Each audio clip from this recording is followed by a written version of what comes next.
시작하도록 하겠습니다. 작년 12월 달에도 한번 제가 이제 강의했던 적이 있는데, 지난 1년 동안 이제 여러 가지 또 많은 변화들이 있어서 주로 이제 변경 사항들 위주로 해서 새롭게 제기되는 이슈를 중점적으로 설명드리도록 하겠습니다. 강의 목차는 이제 뭐 장르를 한번 랩업하는 게 있고요. 그다음에 뭐 전체적인 뭐 규정이라든지 관련된 이제 일정 계획에 대해서 제가 말씀드리고, 그다음에 좀 세부적으로 들어가서 뭐 설계 관점, 그다음에 이제 테스트 관점, 뭐 설계나 운영의 테스트 관점에서 좀 말씀드리고, 그다음 미비점 평가라든지, 또 최근에 또 IT 통제 관련된 얘기들도 많이 되고 있어서 그런 얘기를 언급하면서 마무리하도록 하겠습니다. 뭐 이제 작년에도 제가 말씀드렸다시피 이제 내부 회계 관리 제도가 이제 인증 수준이 검토해서 이제 감사로 바뀌면서 아무래도 이제 뭐 비상장 회사든 상장 회사든 외부 감사인들이 내부 회계 관리 제도에 대해서 보다 이제 엄격한 잣대를 이제 되는 것 같습니다. 그래서 2019년에 이제 전체 이제 검토위원 상을 보면 특히 이제 규모가 작은 이제 코스타 회사 같은 경우는 2018년 대비 비적정 의견을 받은 회사들이 약 한 61% 정도 증가된 걸 이제 보실 수가 있습니다.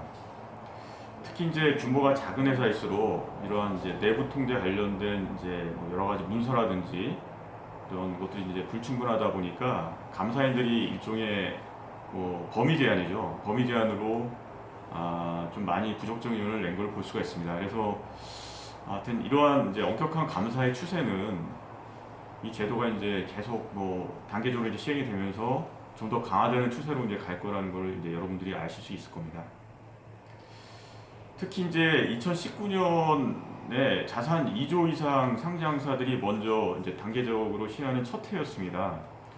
그래서 이제 많은 이제 뭐 회계사들도 그렇고 업계에서도 도대체 이제 2조 이상 회사가 한 156개 정도 된다고 하더라고요.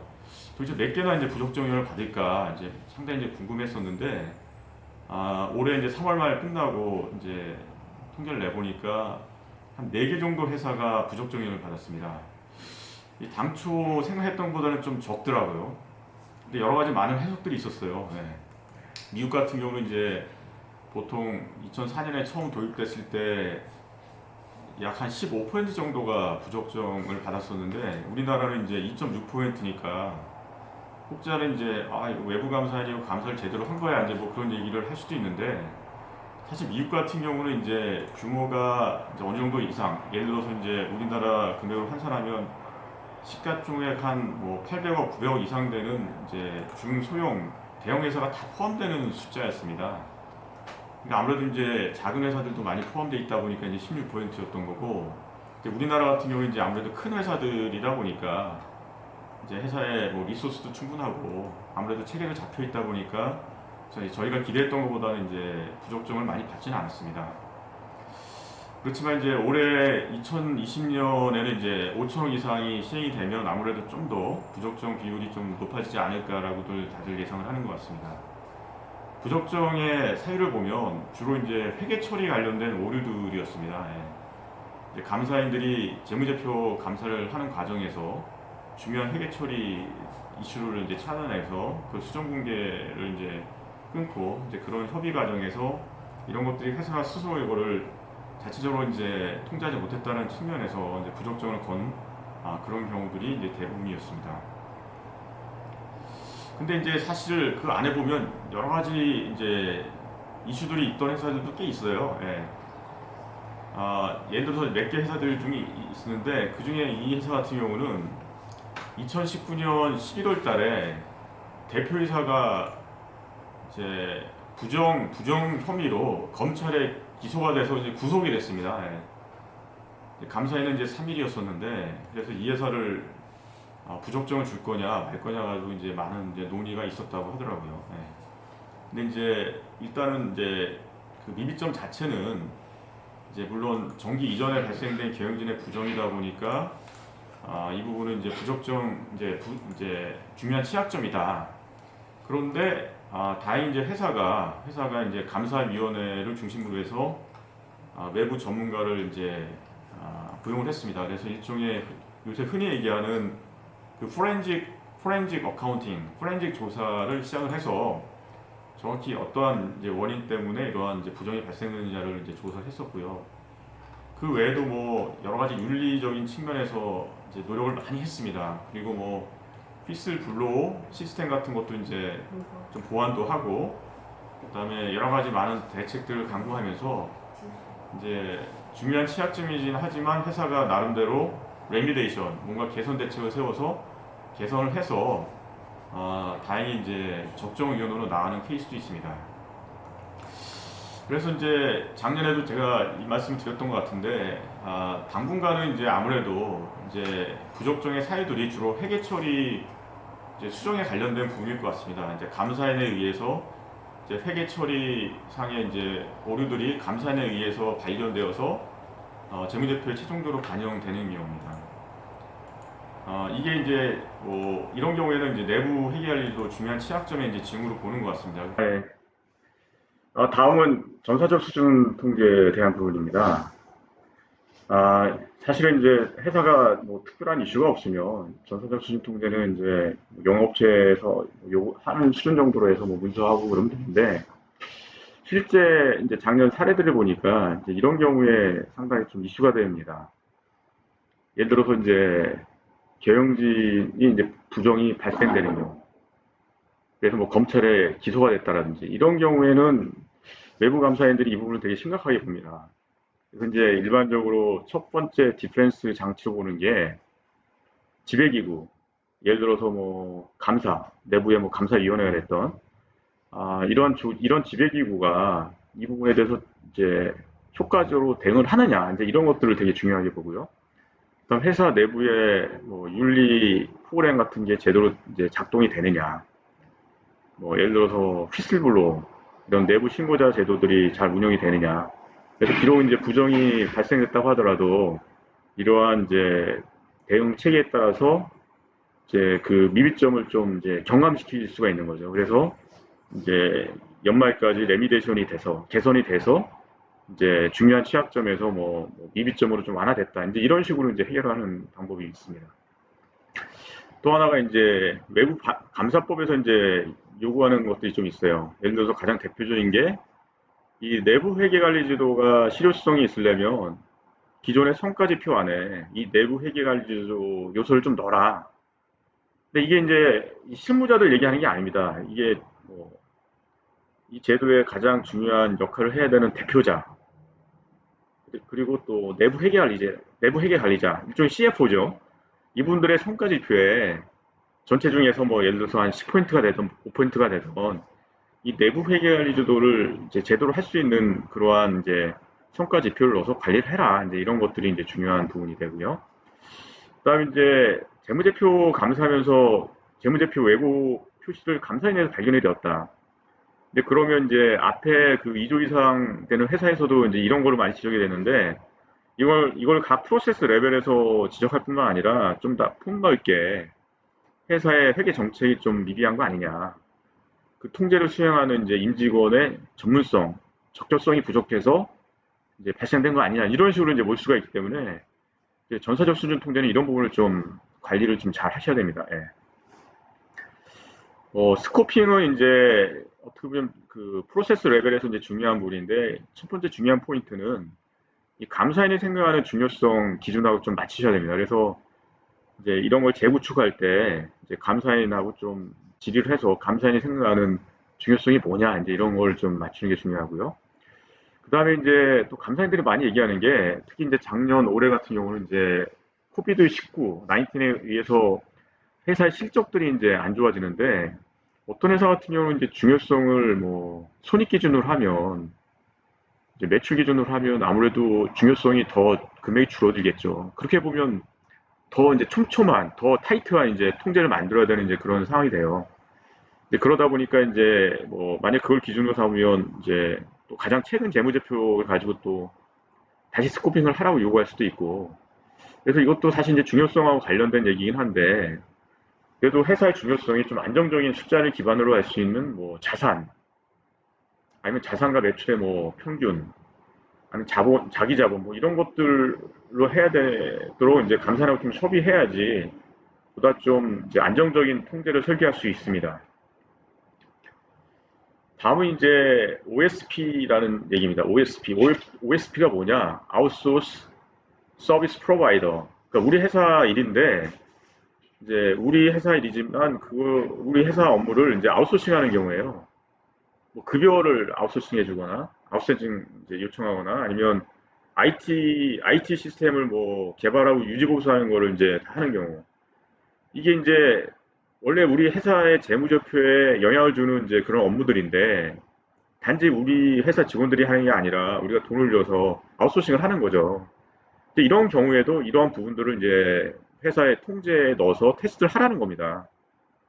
자, 그런데 보통 이제 이런 급여나 이제 IT를 이제 아웃소싱 해주는 회사들은 우리 회사한테만 서비스를 주는 게 아니라 뭐 수십 개, 뭐 수백 군데 회사한테 이런 일을 해줄 수가 있다 보니까 어떻게 보면 이제 그 급여나 그 IT 유지보수하는 업체가 아예 자체적으로 이런 IT든 급여든 관련된 내부 통제를 이제 설계해서 이거를 또 다른 독립적인 외부 감사인으로부터 감사를 받아서 감사 보고서를 내면 그 감사 보고서를 저희가 활용할 수 있다고 한다면 이제 상당한 부분이 이제 일이 줄어들 수가 있죠. 물론 이제 이런 부분은 이제 보통 수익자 부담으로 합니다. 수익자 부담을 해요. 예를 들어서 이제 실제 지금 최근에 이런 것들이 이제 움직임이 있는데 우리나라 증권회사 같은 경우는 이제 좀 중소형 증권회사는 이제 코스콤, 이제 거래소의 자회사죠. IT 자회사인 코스콤으로부터 이제 일반적인 이제 거래 시스템을 이제 아웃소싱해서 쓰고 있는데 코스트콤이 이제 이렇게 합니다. 예를 들어서 뭐 워낙 몇십 군데 증권회사한테 똑같은 시스템을 이제 제공하다 보니까 자기네들이 이제 어떤 회계법인을 선정해서 이러한 인증보고서를 받는 거예요. 그리고 이제 초창기에 이제 그 인증보고서를 이제 활용할 증권회사들보로 이제 손을 들라고 하죠. 결국 돈을 내라는 거예요. 그러면 그거에 이제 n분의 1을 가지고 n분의 1 정도 해서 그 비용을 이제 부담시켜서 감사를 받게 한 다음에 그 감사 보고서를 활용하는 거죠. 네. 그래서 앞으로는 이제 이런 쪽으로 이제 많이 활성화 될 것 같습니다. 네. 그 다음에 이제 워크스루. 저는 이제 여러분들이 그 내부 회계관리제도를 이제 고도할 때 이 부분이 되게 좀 중요한 부분인 것 같아요. 워크스루 하면 이제 일반적으로 뭐 설계 효과성 테스트할 때도 워크스루 한다라고 얘기도 하죠. 예. 물론 이제 워크스루는 이제 설계 효과성 테스트할 때도 이제 가장 강력한 이제 효과적인 방법으로 이제 씁니다. 그런데 여러분들이 이제 보통 고도화를 하면 내부 관리도 고도화를 하면 이제 업무 기술서라든지 업무 흐름도 이제 그거에 의해서 이제 최종적으로 이제 통제 기술서 흔히 말하는 이제 RCM, 리스크 컨트롤 매트리스, 이제 이거를 확정하지 않습니까?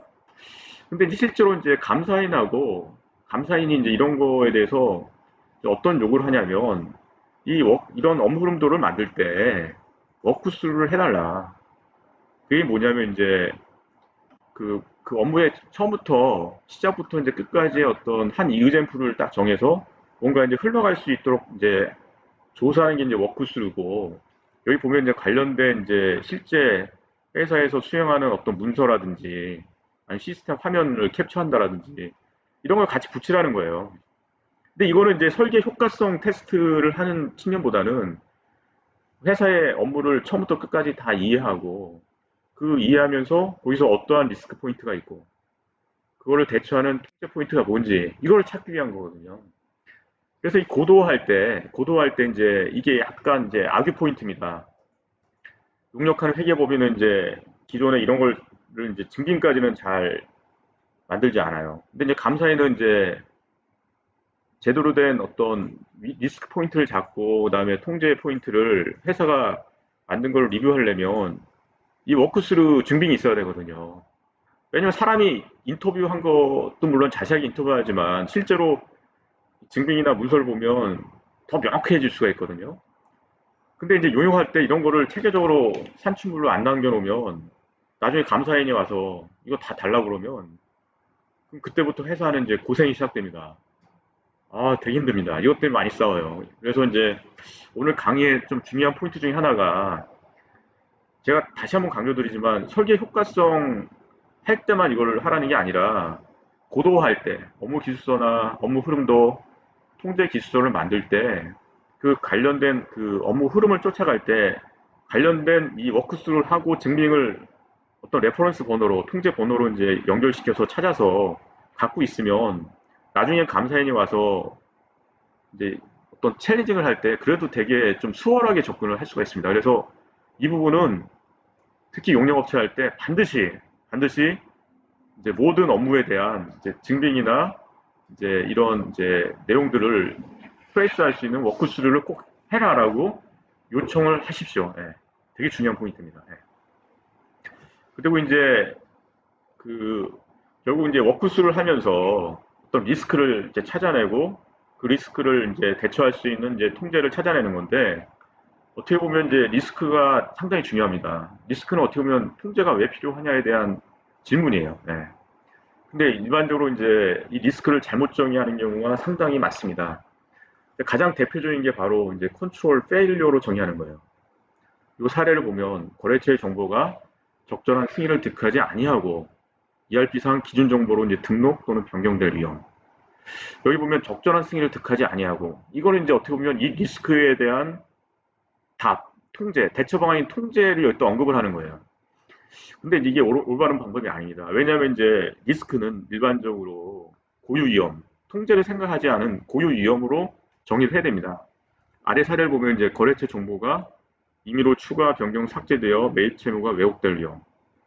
그러니까 이 대처 방안이 여기서 나올 필요가 없는 거예요. 대처 방안은 여러 가지가 될 수도 있는 거예요. 뭐 이거를 이제 막기 위한 게 뭐 승인을 적절한 승인을 하는 것도 하나의 대체 방안이고 아니면 이런 임의 변경 못하도록 아주 제한된 사람만 하게 한다라든지 아니면 이제 업무 분장을 한다라든지 이런 것들이 이제 통제인데 그 중에 가장 이제 직접적 영향을 주는 이제 키 통제를 찾아내는 건데 이 리스크에서 마치 먼저 답을 하나 딱 정해놓고 리스크를 정의하는 거는 이거는 적절한 이제 리스크 정의가 아니다. 그래서 이제 이 부분에 대해서 만약 이렇게 뭐 정의하면 이걸 수정을 할 수 있도록 하시는 게 이제 중요하다. 그다음에 이제 통제는 어떻게 보면 이제 그 리스크, 식별된 리스크를 어떻게 해결할 거냐. 이게 바로 이제 통제인데, 제가 또 이제 여기서 또 이제 계속 강조하는 게 뭐냐면, 이 통제와 일상적인 활동, 업무를 이제 구분을 반드시 해야 된다. 일상적인 활동, 이거는 이제 어떻게 보면 꼭 해야 되는 일입니다. 꼭 해야 되는 일이에요. 근데 통제는 사실 해도 되고 안 해도 되는 거예요. 근데 내부 회계 관리 때문에 중요한 통제들을 이제 해야 되는 상황이 되는 거죠. 예를 들어서 여러분들 이제 이연법인세를 계산을 해요. 계산을 해야지 이제 재무제표에 반영이 되지 않겠습니까? 이연법인세 계산하는 거를 안 할 수 없잖아요. 그럼 무조건 해야 되는 거예요. 예. 근데 계산하는 것 자체가 통제가 아닙니다. 예. 통제라는 거는 이제 회사 내 이연법인세 담당자가 이제 계산을 했어요. 근데 이게 좀 복잡하고 이제 전문성을 요구하다 보니까 회사 내 그래도 더 잘할 수 있는 뭐 팀장이나 아니면 이제 필요하면 외부 전문가를 써서라도 법인세가 제대로 계산되는지를 검토하는 게 통제예요. 이거는 할 수도 있고 안 할 수도 있어요. 근데 내부 헤어리즈도가 이제 효과적으로 도입되려면 이제 통제를 해야 되는 상황이 된 거죠. 그래서 이제 끝말 단어 자체가 프로세스나 통제 이제 활동 같은 경우는 뭐를 입력하고, 뭐를 작성하고, 뭐 개선하고, 뭔가 발주서를 발의하고, 뭐 이런 거는 통제가 아니라 이거는 업무입니다. 이거는 꼭 해야 되는 업무예요.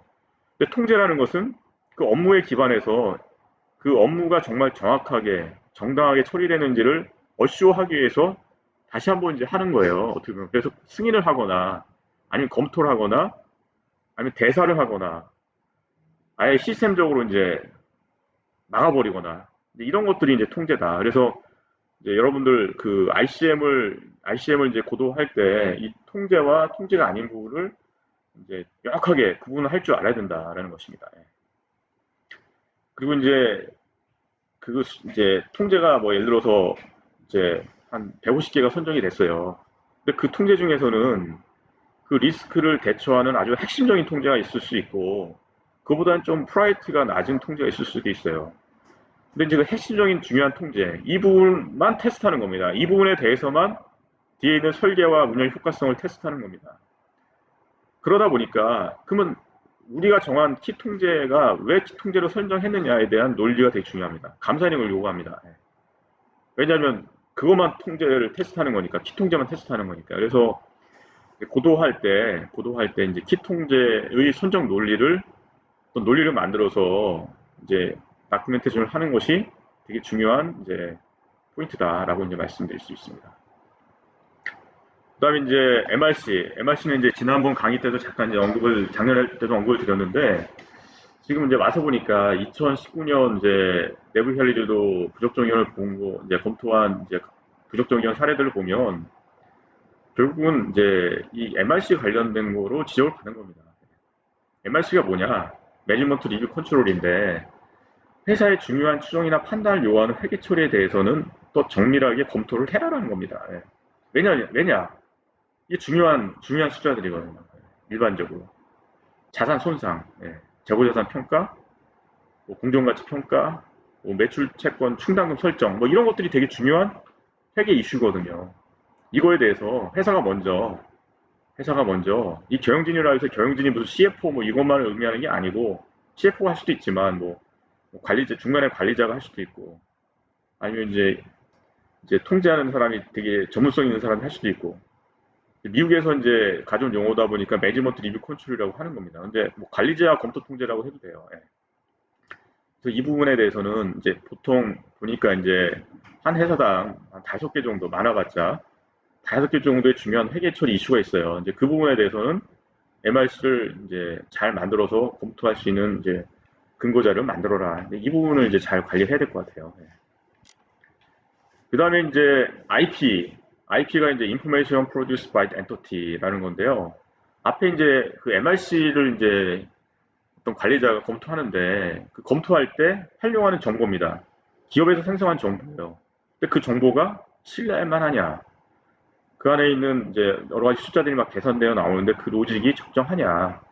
이 부분에 대해서도 입증을 해달라는 겁니다. 예. 그다음 세 번째가 뭐냐면 EUC, End User Computing. 근데 그 IP가 그 기업에서 만든 정보가 엑셀로 만든 거가 있잖아요. 근데 그게 되게 중요한 정보예요. 앞에 MRC처럼 이런 경우에는 최소한 비밀번호라도 엑셀에 걸어놓고 그다음에 중간에 이제 이게 계속 버전이 바뀔 수 있잖아요. 버전 통제라도 해라는 거예요. 이쪽에 이제 IP에 대한 이제 IT 일반 통제를 갖춰라는 얘기입니다. 이제 다음부터 이제 그 설계나 운영에 대한 테스트를 이제 간단하게 말씀드릴게요. 예.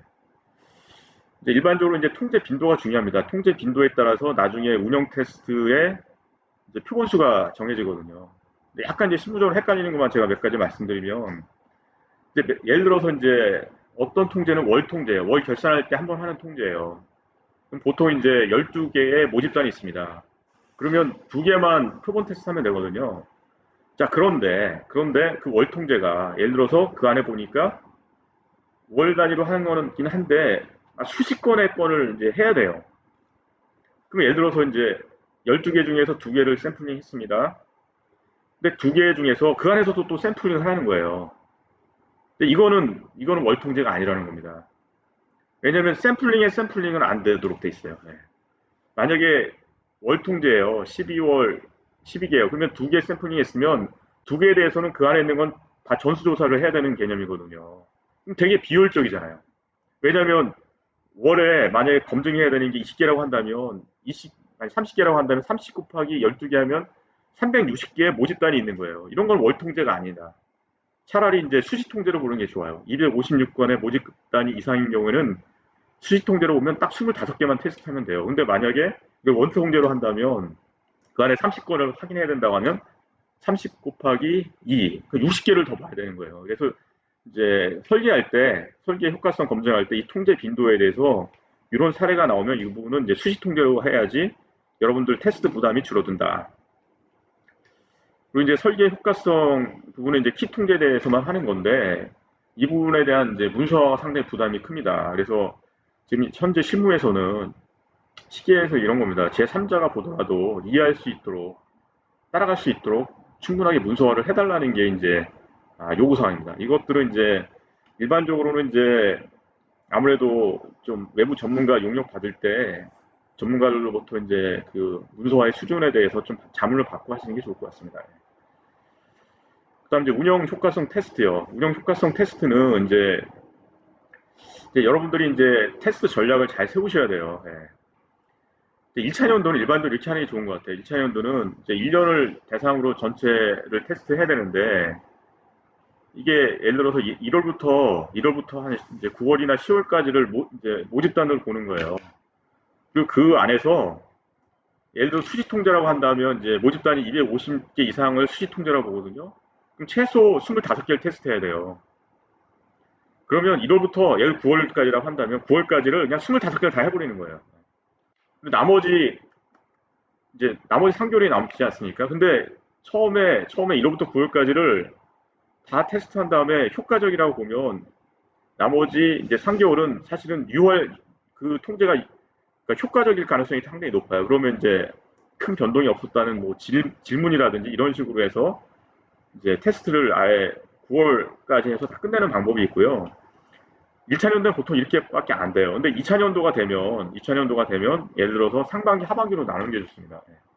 그래서 25개를 테스트해야 된다면 1월부터 6월까지 한 13개 테스트 하시고 그 다음에 7월부터 12월까지 기다리면 너무 늦으니까 7월부터 뭐 한 11월까지 해서 나머지 12개를 나눠서 테스트하는 이 두 가지 방법이 다 이제 허용이 되니까 그 두 가지 방법을 우리 회사 상황에 맞게 이제 테스트를 하시면 좋습니다. 예.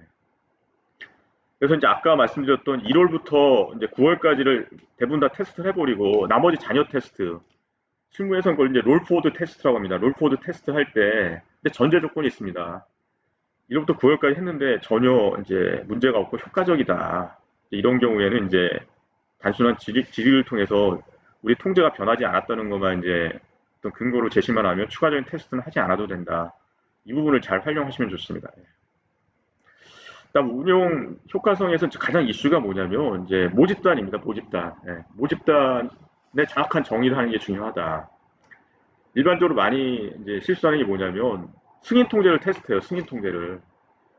예를 들어서 이제 여기 사례 보시면 어떤 그 이제 예를 들어서 그 승인된 문서 어떤 이제 인사 관련된 이제 근태 승인을 테스트하는 거예요. 그 모집단을 이제 승인된 문서만을 대상으로 승인된 문서가 모집단이라고 딱 생각합니다. 근데 그거는 잘못된 모집단이라는 거죠. 승인된 근태 정보.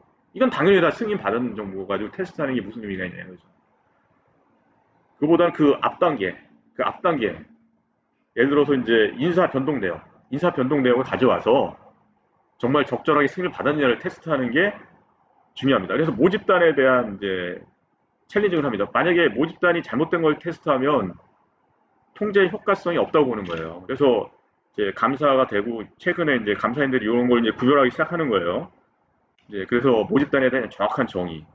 그다음 모집단의 완전성. 이 모집단이 또 재무제표하고 맞춰야 돼 또. 잘못된 숫자를 가지고 테스트하는 거는 이제 테스트가 효과적이 않을 수가 있으니까. 그래서 이런 것들, 모집단의 완전성을 어떻게 확인할 거냐, 이런 것들이 이제 중요한 이슈다. 그래서 이제 아까 말씀드렸던 이제 이 표본수에 대한 가이드라인입니다. 그래서 1차적으로는 이제 이건 수작업 통제만 해당됩니다. 수작업 통제. 아니면 이제 IT 디펜던시 매뉴얼 통제. IT에 있는 어떤 리포트를 활용하는 수작업 통제만 해당되는 거예요. 자동 통제는 좀 다릅니다. 그래서 이거는 잘 보세요. 연간. 그 통제가 1년에 한 번 하는 통제야. 주로 이제 기말 결산할 때 뭐 태충, 계리 이런 건 1년에 한 번밖에 안 하잖아요. 이건 당연히 모집단이 한 번이죠. 그럼 테스트도 하나만 하는 겁니다. 분기 결산해요. 그 모집단이 4개예요, 4개. 그러면 최소 2개를 하라는 얘기고요. 아까 월이다 그러면 월 결산하는 게 있어요. 그러면 최소한 2개. 4개는 뭐냐? 이 통제 위험이 좀 높다고 볼 때, 예를 들어서 뭐 전사적 통제가 미흡하다. 아니면 이 통제 자체가 되게 리스크가 크다라고 하면 이제 범위를 확대해야 돼요. 4개까지. 근데 하루에 한 번 이상, 이게 수시 통제예요, 수시 통제. 그러니까 모집단이 250초가 뭐 몇천 건, 몇만 건이 될 수도 있어요. 이런 경우에는 최소 25개에서 60개를 해라, 이제 이렇게 돼 있습니다. 자, 그런데 만약 자동 통제다. 자동 통제면 이제 이건 상시 통제예요. 이거는 특정 시점에 시스템의 어떤 이제 설정이나 아니면 뭐 그게 어카운팅 맵핑, 뭐 서브 레저에서 이제 제너럴 레저로 옮겨가면서 미리 이제 어떤 계정을 맵핑해 놓는 경우 그런 설정을 보면 돼요. 아니 접근 제한. 그 어떤 그 업무를 함에 있어서 접근 제한이 되어 있느냐 이제 그런 설정 상태를 보면 됩니다. 그래서 자동 통제는 이제 특정 시점에 벤치마킹. 그래서 설계 효과성이나 운영 효과성 테스트가 똑같아요. 똑같습니다. 예. 모집담의 개념도 없는 거죠. 근데 9월 말로 테스트했어요. 그 다음에 12월 말 시점에 우리가 이제 내부 관리에 대한 의견을 받는 거기 때문에 이 3개월 사이에 관련된 프로그램이라든지 설정이 바뀌지 않았다는 것만 확인하면 됩니다. 그래서 이제 자동 통제가 좋은 거예요. 자동 통제가 회사 때 부담이 없어요. 일을 줄일 수가 있기 때문에. 그래서 뭐 요새 이제 많이 자동 통제화시키자고 얘기를 많이 하는 이유가 이제 그런 것입니다. 자, ELC 전사전투 통제 같은 경우는 좀 애매하잖아요, 그죠? 얼마나 표본을 테스트할 거냐. 근데 이런 경우는 이제 여기 사례에서도 보시다시피 이런 거는 이제 앞에 수학 통제처럼 막 하는 경우가 많지 않아요. 물론 이제 뭐 서약서라든지 뭐 이런 거 같은 경우는 이제 샘플이 충분하니까 아까처럼 뭐 250명 이상이다 하면 225개의 뭐 서약서를 샘플링해서 하면 되지만 대부분은 다 그런 게 아니거든요. 뭐 윤리강령 운영한다라든지 뭐 이런 것들은 아니기 때문에 이런 거는 이제 한두 개로 이제 테스트해도 괜찮다는 얘기를 하는 겁니다. 예. 그다음에 이제 중요한 게 뭐냐면 이게 이제 우리는 설계와 운영을 같이 보는 겁니다. 설계가 이제 효과적이냐, 운영이 효과적이냐. 만약 설계가 효과적이지 않아요. 그 운영 테스트는 아무 의미가 없습니다. 먼저 설계의 효과성부터 개선이 돼야 되니까. 근데 설계가 효과적이에요. 효과적이야. 아니면 중간 미비점이 발견이 됐어. 예를 들어서 이제 저희가 감사인이 와서 9월 달에 와서 이제 감사를 했는데 미비점이 발견이 됐어요. 근데 회사가 개선 안 해. 거의 12월 초가 돼서 막 개선하는 거예요. 12월 초가 돼서. 막 3개월 놀다가, 2개월 놀다가. 그럼 개선했어. 그러니까 설계의 미비점은 개선이 됐어요. 근데 이제 우리는 두 가지. 설계와 운영 효과성을 같이 보거든요. 그리고 운영이라는 거는 최소한의 충분한 기간 동안 운영이 돼야 돼. 아까 이제 말씀드렸던 이제 표본수 있잖아요. 모집단의 표본수 정도의 표본이 나올 정도는 돼야 돼. 아까 이제 수시 통제 같은 경우는 이제 250개의 이제 표본이다 보니까 이게 예를 들어서 12월 초에 개선을 했다고 하더라도 나머지 30일 동안에 충분한 모집단이 형성이 되면 테스트가 가능해요. 그러니까 일통제나 수시 통제 같은 경우는 개선이 돼. 그런데 이제 예를 들어서 연통제나 뭐 분기통제 이런 거를 12월 말에 개선을 했다. 이런 거는 되게 이제 참담한 상황이 생길 수가 있는 거죠. 시간이 부족하니까. 충분한 운영 기간이라는 거를 보여줄 수가 없으니까. 그래서 이런 결산 통제나 이런 부분에 대해서는 이 충분한 운영 기간을 확보하기 위해서 이 미비점이 나오면 12월에 하는 그거는 적정에 받기가 어렵습니다. 최소한 몇 달 전내부터 개선을 하셔야 된다. 그 얘기를 하는 겁니다. 자, 그래서 이제 이런 효과성에 대한 부분이 끝나고요. 그런 다음에 이제 최종적으로 이제 미비점이 나오면 미비점을 이제 평가하고 이제 최종 결론을 내립니다. 그래서 뭐 요 그림은 이제 설명을 생략하고요. 여기 보면 이제 미비점을 이제 어떻게 이제 평가할 거냐. 미비점은 이제 단순한 미비점, 유의한 미비점, 중요한 취약점으로 이제 세 개로 구분합니다. 그러니까 중요한 취약점으로 최종적으로 판단이 나면 이건 부적정 의견 받는 거예요. 뭐 아시다시피 코스닥 회사는 2번 부적정 의견 받으면 상장 폐지되는 겁니다. 지금 검토에서도 그렇고. 근데 유의한 미비점이 나오면 이제 외부 감사인이 지배기구 감사하고 이제 커뮤니케이션을 해야 돼요. 복원해야 돼. 근데 외부에 오픈하는 건 없어요. 자, 그래서 이제 일반적으로 이제 처음에 판단하는 게 뭐냐면 미비점이 발생이 됐으면 일단 발생 가능성을 봅니다. 발생 가능성이 낮지 않은 경우, 이 낮지 않은 경우가 도대체 얼마를 얘기하는 거냐. 저희 실무에서는 이제 20포인트를 얘기합니다. 20포인트보다 낮으면 낮은 거고 20포인트보다 높으면 발생 가능성이 높다. 그래서 트리가 달라져요. 만약 20포인트보다 낮다. 이거는 발생 가능성이 낮은 거죠. 근데 박스 4에 의하면 이런 내부 관리자 전문가가 비록 발생 가능성이 낮지만 중요한 취약점이라고 결론 내릴 수 있는 걸로 판단되는 경우에는 중요한 취약점에 갈 수가 있어요. 어떤 경우? 아까 같은 부정, 고위경진의 부정, 지배기구가 효과적이지 않아. 뭐 이런 것들이 되면 발생 가능성이 낮아도 부적정의견 받을 수가 있어요. 근데 다행히 이제 그런 게 아니야. 근데 그 미비점이 감사들이 보기에는 되게 주목할 만하게 중요한 거야. 그러면 최소 뭐 단순 미비점 또는 이제 유한 미비점으로 갈 수 있습니다. 그래서 이 주목할 만한 거면 유한 미비점으로 갈 수 있는 거예요. 이게 이제 뭐 부정 같은 건 아니지만, 나한테 보고를 안 했어? 감사 때 보고를 안 했어. 이거 뭐야? 충분한 정보를 제공해 줘야 되는데, 감사로서 기분이 나쁜 거예요. 감독해야 되는데. 그러면 이제 유효한 미비점이 되는 겁니다. 예. 자, 근데 이제 만약에 20% 이상이다. 그러면 이제 발생 가능성 이후에 이제 왜곡 표시를 봅니다. 잠재적 왜곡 표시. 추정을 하도록 돼 있어, 추정을. 현재 추정 사항이 뭐 있지만 그보다 향후에 회사의 뭐 성장 가능성이나 이 계정이 어떤 향후에 뭐 그로스 되는 걸 감안해서 이제 잠재적인 부분을 본다는 거죠. 여러분 생각하는 것보다 클 수가 있어요. 예. 그리고 하나 또 봐주는 게 뭐냐면 그럼에도 불구하고 회사가 이 왜곡 표시를 줄이기 위한 보안 통제가 있다. 누가 한번 위에서 한 더 봐주더라. 그러면 또 이제 강경은 될 수 있는 거예요. 예. 그래서 이런 것들을 통해서 최종적으로 이제 중요성보다 밑에 있으면 이제 괜찮은데 중요성을 초과해 버리면 중요한 취약점이 되는 겁니다. 예. 그래서 요거는 이제 우리 모범 기준 이제 정유법 146에 잘 나와 있으니까 이 의미를 좀 잘 한번 이해를 하실 필요가 있어요. 예. 일단 이제 감사 마지막으로 이제 감사가 또 평가를 해야 돼요. 옛날 같은 경우는 이제 평가하는 거로 끝났어요. 그냥 보고받는 거 끝났는데 이제 문제는 뭐냐면 이제 뭔가 근거 자료가 있어야 돼요. 근거 자료가. 예. 뭔가 만들어야 돼. 예. 그래서 그 부분은 이제 뭐 추가적인 설명을 하진 않겠습니다. 하여튼 옛날보다는 이제 강화됐다는 얘기를 드리고요. 그다음 이제 IT 통제. IT 통제에서 지금 현재 이슈가 되는 거는 이제 IT 통제의 범위를 어디까지 잡을 거냐, 인스코프를. 이런 것들이 이제 중요합니다. 결국은 핵심은 그거예요. 예. 우리가 이제 앞에서 얘기했던 자동 통제나 아니면 시스템에서 나오는 정보를 활용한 어떤 수작업 통제. 이게 바로 IT 일반 통제의 범위더라 이거죠. 예. 그게 아닌 거는 이제 스코프 아웃입니다. 스코프 아웃. 예. 그래서 이제 스코핑의 가장 핵심은 그겁니다. 자동 통제나 IT 의존 수동 통제를 우리가 이제 의존하는데 그걸 의존하는데 그에 관련된 IT 일반 통제가 우리의 IT 일반 통제의 스코프이다. 그래서 이제 작년 같은 경우는 IT 일반 통제 가지고 부적정을 받지 않았어요. 근데 미국의 사례를 보면 미국은 지금 안정화가 많이 돼 있죠, 이 제도가. 근데 평균 한 13%가 IT 일반 통제로 미비점을 받습니다.